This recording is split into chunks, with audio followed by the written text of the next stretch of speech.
আপনার কি অ্যালার্জি আছে হিন্দু ধর্মে? সত্যি কথা বলুন। না, আমার কোনো অ্যালার্জি নেই। তাহলে আপনি গরু খাচ্ছেন তার রাস্তায় সঙ্গে দাঁড়িয়ে? হিন্দু ধর্মের কি সম্পর্ক আছে? তাহলে আপনি গরু খাচ্ছেন রাস্তায় দাঁড়িয়ে? বিজেপির নেতারা বলছে ইচ্ছাকৃত করেন। বিজেপির নেতারা কি আদৌ জানেন হিন্দু সংস্কৃতি কি? আমি তো বারবার বলছি, বিজেপির নেতাদের জ্ঞানগম্যিটা হোয়াটসঅ্যাপ ইউনিভার্সিটি ভিত্তিক। হ্যাঁ, ভারতবর্ষের প্রাচীন ইতিহাস যদি আপনারা দেখেন, কোথায় বলা আছে, কোন সময় বলা হয়েছে যে গোমাংস খাওয়াটা অপরাধ? যাবে, আমি তো জানতে চাই। আপনার নামেও 5টা মামলা, আমার নামে 30টা মামলা হোক।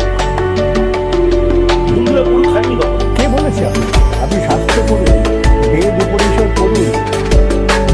ব্রাহ্মণদের উপাদেয় খাদ্য ছিল গোমাংস, এবং সেজন্যই আত্মীয়দের বলা হতো গোমাংস, অর্থাৎ আত্মীয় স্বজনদের সেবা করার জন্য গোমাংস। সহজে সাধারণ মানুষের সভ্যতার বিকাশটা তো মানুষ আকাশ থেকে পড়েনি।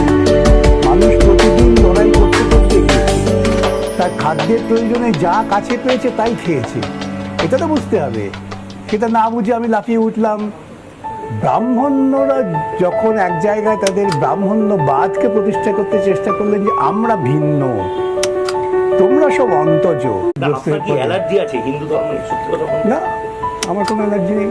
তাহলে আপনি গরু খাচ্ছেন তার রাস্তায় সঙ্গে দাঁড়িয়ে? হিন্দু ধর্মের কি সম্পর্ক আছে? তাহলে আপনি গরু খাচ্ছেন রাস্তায় দাঁড়িয়ে? বিজেপির নেতারা বলছে ইচ্ছাকৃত করেন। বিজেপির নেতারা কি আদৌ জানেন হিন্দু সংস্কৃতি কি? আমি তো বারবার বলছি, বিজেপির নেতাদের জ্ঞানগম্যিটা হোয়াটসঅ্যাপ ইউনিভার্সিটি ভিত্তিক। হ্যাঁ, ভারতবর্ষের প্রাচীন ইতিহাস যদি আপনারা দেখেন, কোথায় বলা আছে, কোন সময় বলা হয়েছে যে গোমাংস খাওয়াটা অপরাধ?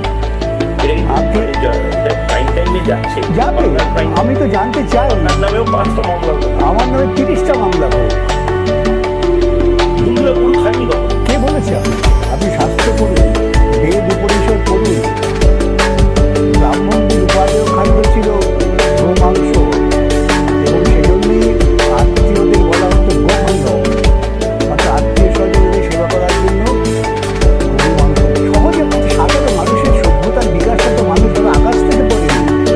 মানুষ প্রতিদিন লড়াই করতে করতে গিয়েছে, তার খাদ্যের প্রয়োজনে যা কাছে পেয়েছে তাই খেয়েছে। এটা তো বুঝতে হবে। সেটা না বুঝে আমি লাফিয়ে উঠলাম। ব্রাহ্মণ্যরা যখন এক জায়গায় তাদের ব্রাহ্মণ্যবাদকে প্রতিষ্ঠা করতে চেষ্টা করলেন যে আমরা ভিন্ন, তোমরা সব অন্তজ।